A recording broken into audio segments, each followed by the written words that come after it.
जय हिंद दोस्तों, आपका हमारे चैनल जीएम लर्निंग पॉइंट पर स्वागत है। आज हम इस वीडियोज़ में जो है कक्षा 9 के साइंस में जो भौतिक विज्ञान का पोर्शन है उसको पढ़ेंगे, जिसमें हम लोग का पहला चैप्टर है गति। तो आइए समझते हैं इस चैप्टर के बारे में। गति, जिसको इंग्लिश में बोलते हैं मोशन। अब इसमें भी देखिए मुख्य रूप से क्या क्या पढ़ना है आज के वीडियो में। वो पढ़ना है पहला हमें विरामावस्था, दूसरा टॉपिक से पढ़ना है गति अवस्था,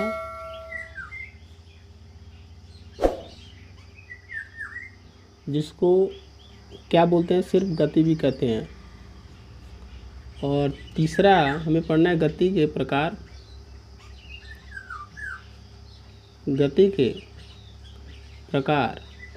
जिसमें हम लोग को पहला है सरल रेखीय गति,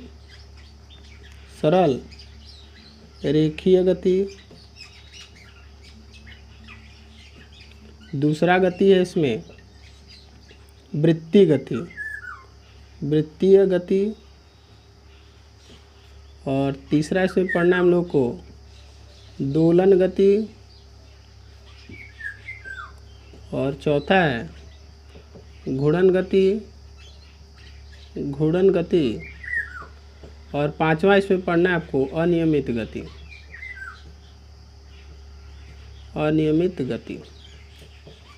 तो आज इस वीडियो में इतने टॉपिक पे हम लोग चर्चा करेंगे और समझेंगे इसे। तो इसमें देखिए पहला है विरामावस्था। तो विरामावस्था किसे कहते हैं? हम देखे हैं हमारे आसपास जो भी पेड़ पौधे होते हैं वो किस अवस्था में होते हैं? विरामावस्था में होते हैं। तो हम कैसे कह सकते हैं पेड़ पौधे विरामावस्था में?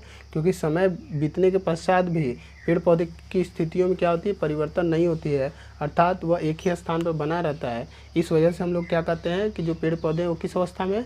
विरामावस्था में। तो विरामावस्था किसे कहते हैं?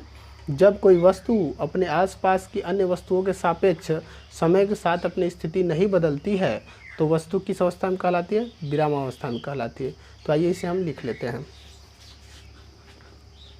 विरामावस्था किसे कहते हैं? जब कोई वस्तु अपने आसपास की अन्य वस्तुओं के सापेक्ष समय के साथ अपनी स्थिति नहीं बदलती है तो वस्तु विरामावस्था में कहलाती है।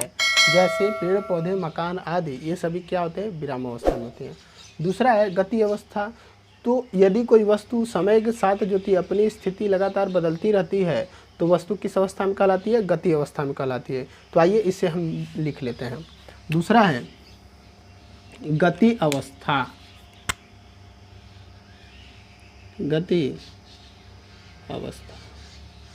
या इसे सिर्फ गति कहते हैं। ठीक है, तो इसमें क्या होता है, देखिए इसको लिख लेते हैं हम। जब कोई वस्तु अपने आसपास की अन्य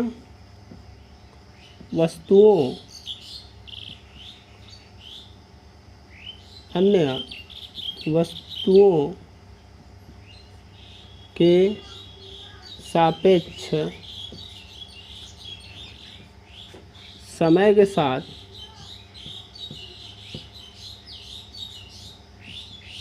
अपनी स्थिति लगातार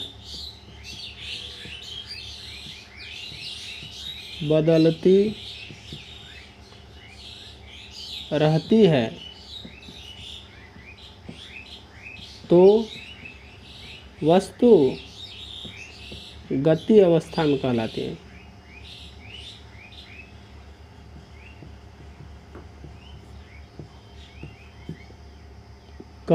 है। जैसे सड़क पर चलती कार, मोटर आदि।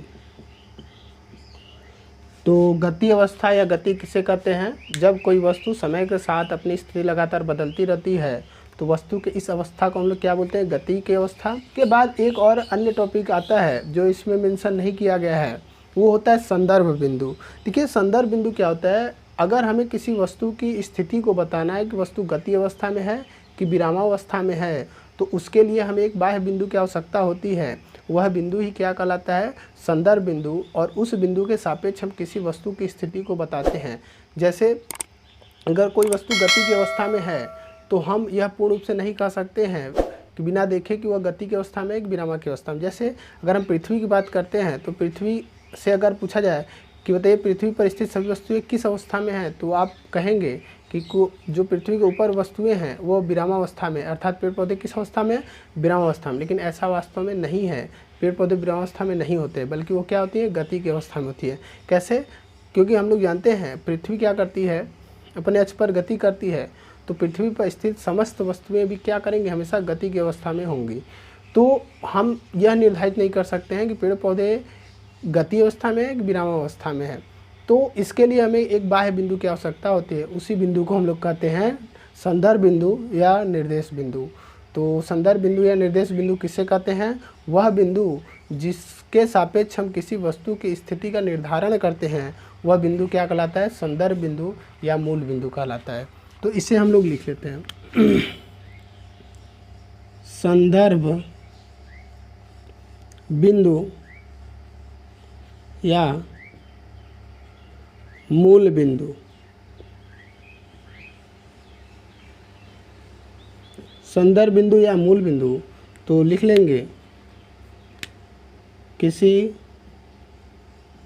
वस्तु की स्थिति को निर्धारित करने वाला बिंदु संदर्भ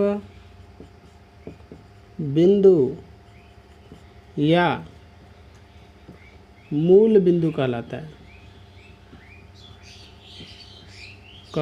है। तो संदर्भ बिंदु और मूल बिंदु के सापेक्ष हम किसी वस्तु की स्थिति को बता पाते हैं, अन्यथा नहीं बता पाते हैं।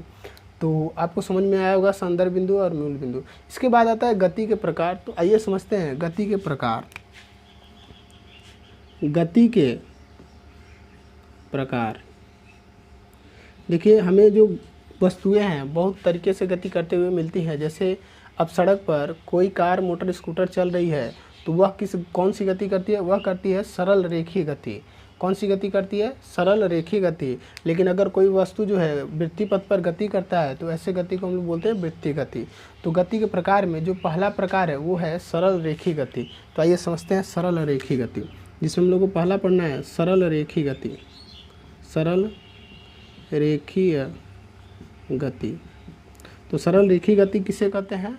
जब कोई वस्तु किसी सरल रेखा में गति करता है तो ऐसे गति को सरल रेखीय गति कहते हैं। तो इसे हम लोग लिख लेते हैं, जब कोई वस्तु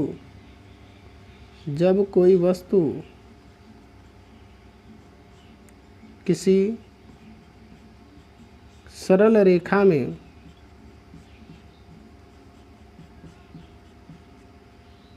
गति करता है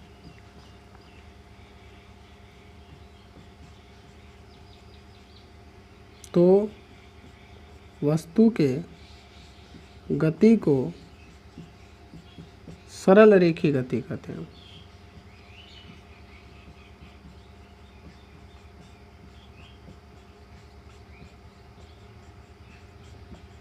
तो वस्तु गति क्या करते हैं? सरल रेखीय गति कहते हैं। दूसरा होता है वृत्तीय गति। तो आइए समझते हैं वृत्तीय गति क्या होता है। वृत्तीय गति, तो वृत्तीय गति में हम लोग जानते हैं, मान लीजिए इस प्रकार से कोई वृत्तीय पथ है तो यहाँ से एक वस्तु है तो यह इस रास्ते पर अगर गति करती है, यानी वृत्तीय पथ पर गति करती है, तो ऐसे गति को हम लोग क्या कहते हैं? वृत्तीय गति। तो वृत्तीय गति किसे कहते हैं? जब कोई वस्तु किसी वृत्तीय पथ पर गति करता है तो ऐसे गति को वृत्तीय गति कहते हैं। तो इसको हम लोग लिख लेते हैं,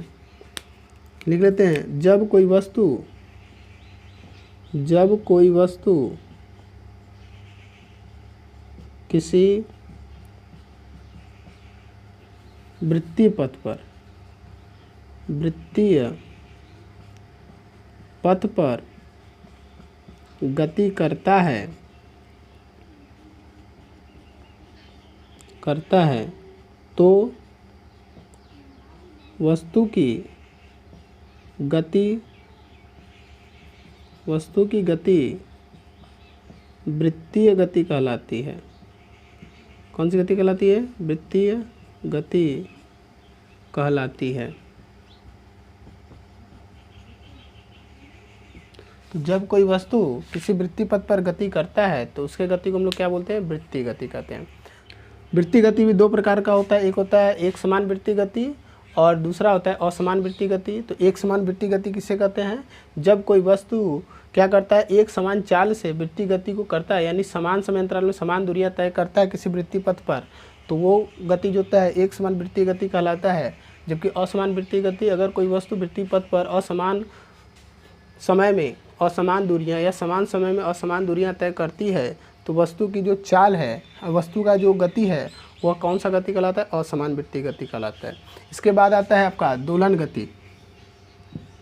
दोलन गति, देखिए दोलन गति क्या होता है? मान लीजिए जैसे झूला, कोई बच्चा है झूला झूलता है तो वो गति कौन सा गति कहलाता है? दोलन गति कहलाता है। और घड़ी में जो पेंडुलम होता है उसकी भी गति कौन सी गति कहलाती है? दोलन गति कहलाती है। तो दोलन गति किसे कहते हैं?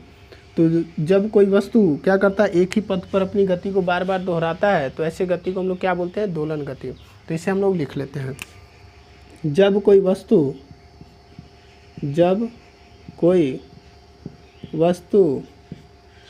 एक ही पथ पर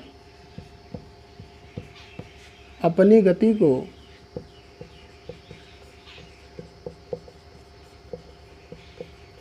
बार बार दोहराता है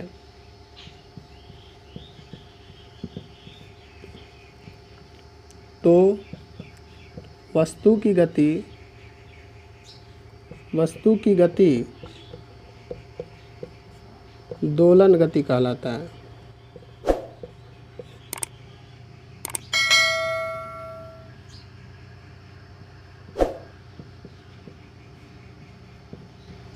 जैसे आप लिख सकते हैं क्या? पेंडुलम, घड़ी के पेंडुलम की गति, घड़ी के पेंडुलम की गति और झूले की गति आदि। इसके बाद जो आता है वो है हमारा घूर्णन गति। तो देखते हैं घूर्णन गति किसे कहते हैं? घूर्णन गति, तो देखिए अगर कोई वस्तु जो होता है अपने अक्ष पर गति करे तो ऐसे गति को हम लोग क्या बोलते हैं? घूर्णन गति। जैसे लट्टू है, लट्टू को अगर नचा के छोड़ देते हैं तो वह एक ही स्थान पर रुक करके क्या करता है? गोल गोल घूमता है, तो वो गति कौन सा कहलाता है? घूर्णन गति। इसके साथ साथ पृथ्वी भी अपने अक्ष पर कौन सी गति करती है? घूर्णन गति करती है, जिसके कारण हमें क्या होता है? दिन और रात होते हैं। जो भाग सूर्य के सामने पड़ता है वो उस भाग पर क्या होता है? दिन, और जो भाग सूर्य के पास नहीं आता है या सामने नहीं रहता है उस पर क्या होता है? रात। तो किस गति कारण होता है? घूर्णन गति कारण होता है। तो घूर्णन गति किसे कहेंगे? लिख लेते हैं हम लोग। जब कोई वस्तु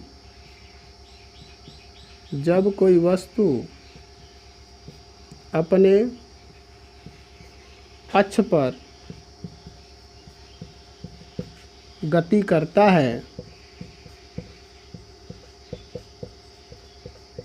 तो इस गति को घूर्णन गति कहते हैं। घूर्णन गति कहते हैं। जब कोई वस्तु अपने अक्ष पर ही गति करे तो ऐसे गति को हम लोग क्या कहते हैं? घूर्णन गति कहते हैं। जैसे आप लिख सकते हैं पृथ्वी की गति, जैसे में आप लिख सकते हैं जैसे पृथ्वी का अपने अक्ष पर गति, ये कौन सी गति हो जाती है? घूर्णन गति हो जाती है। लट्टू का अपने अक्ष पर गति, तो ये सारे घूर्णन गति हो जाते हैं। इसके बाद जो अंतिम है पांचवा, वो होता है अनियमित गति। तो इससे भी हम लोग समझ लेते हैं अनियमित गति। अनियमित गति किसे कहते हैं? तो देखिए, कुछ वस्तुएं इस प्रकार से गति करती हैं कि न तो उसका दिशा फिक्स रहता है, न ही उसकी चाल फिक्स रहती है, यानी वह किसी भी दिशा में किसी भी वेग से जा सकती हैं। तो ऐसी वस्तुओं की गति को हम लोग क्या कहते हैं? अनियमित गति। जैसे फूलों पे मंडराते हुए भंवरों की गति अगर कर लें तो वह लगातार अपनी दिशा और वेग लगातार बदलती रहती है, जिसके कारण यह गति कौन सा कहलाता है? अनियमित गति कहलाता है। तो अनियमित गति किसे कहते हैं?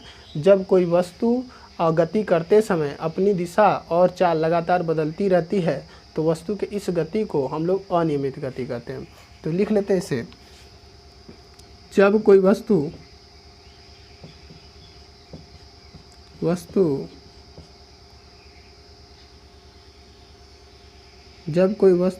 समय के साथ, जब कोई वस्तु गति करते समय अपनी दिशा और चाल लगातार बदलती रहती है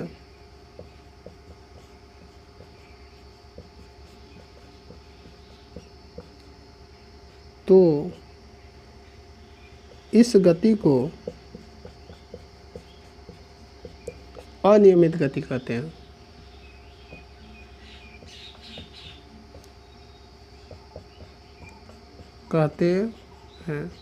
क्यों? क्योंकि यह इसकी ना तो दिशा फिक्स रहती है, ना ही इसका वेग फिक्स रहता है। तो आज हम लोगों ने इस वीडियो में जो है गति के प्रकार और गति से संबंधित महत्वपूर्ण चीज़ों के बारे में अध्ययन किया। अगले वीडियोज में जो है हम लोग गति से संबंधित महत्वपूर्ण परिभाषाओं पर विचार करेंगे, जिसमें हम लोग को दूरी, विस्थापन और अन्य टॉपिकों पर पढ़ाया जाएगा। तो आज के लिए बस इतना ही, मिलेंगे नेक्स्ट वीडियो में।